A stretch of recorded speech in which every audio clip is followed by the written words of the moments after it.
Në bashkëpunim me Bibliotekën Zoja e Shkodrës u zhvillua prezantimi i librit Ndoc Jakova dëshmi për jetën e një martiri me autor Andrea Jakovën, një botim që hell dritë mbi jetën dhe veprimtarinë e një figure të lënë në harres të historisë shqiptare.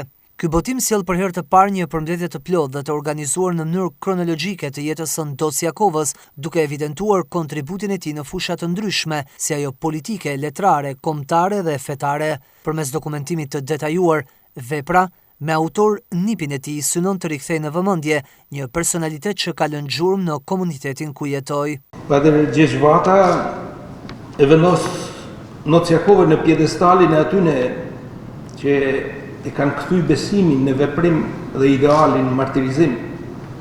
Në vujtje dhe në përsekutim, ai nuk pranoi të thyhet.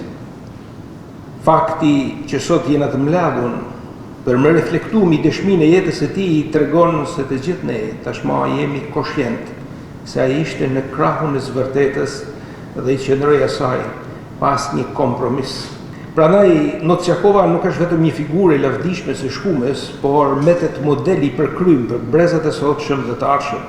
Ai përfason me përbashkim të rrallë mes shpirtit të zbukurës së fesë, shpirtit krijues, forcës morale, besimtarit e patriotit. Në një kohë kur vlerat shpesh zhbehen përballë interesit, jeta e tij mbetet një thirrje e fuqishme për kthim tek esencialja, tek e vërteta, tek dinjiteti, tek besimi dhe tek dashnia e pastër për atë. Në rastin e 80 vjetorit të ndarjes së tij nga jeta, ky libër vjen si akt kujtese, por edhe një akt përgjegjësie. Kujtes, sepse rikthejmë në mendje aktivitetin e tij, përgjegjësi, sepse nëpërmes këtyre faqeve përpiqemi të ruajmë vërtetën, një jetë e jetuar me besim dhe ideal, pa kompromis, dhe një ndjenjë thellë detyrim që ai kishte ndaj Allahut. Kjo nuk është historia e një njeriu, është historia e një qenëri. E një njeriu që nuk u përkon kur kishte shumë atleteshte, që nuk u tërrosh kur rreziku ishte real, që nuk bëri kompromis, edhe kur çmimi ishte jeta.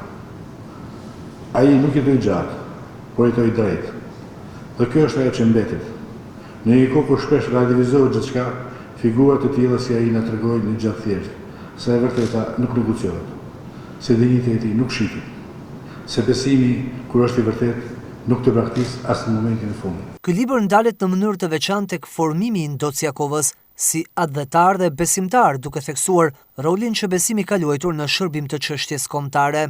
Botimi në fjalë është paralelisht një thirrje për të rikthyer në kujtesën kolektive figura të tjera të harruara, të cilat mund të shërbejnë si modele frymëzimi për brezat e rinj.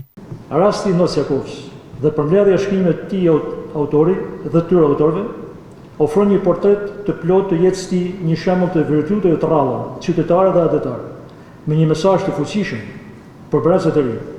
Ky libër përveç tjerash është një burim frymëzimi duke treguar se dashuria për Ramin, besimi dhe vërtetëria morale mbeten vlera të palëkundur.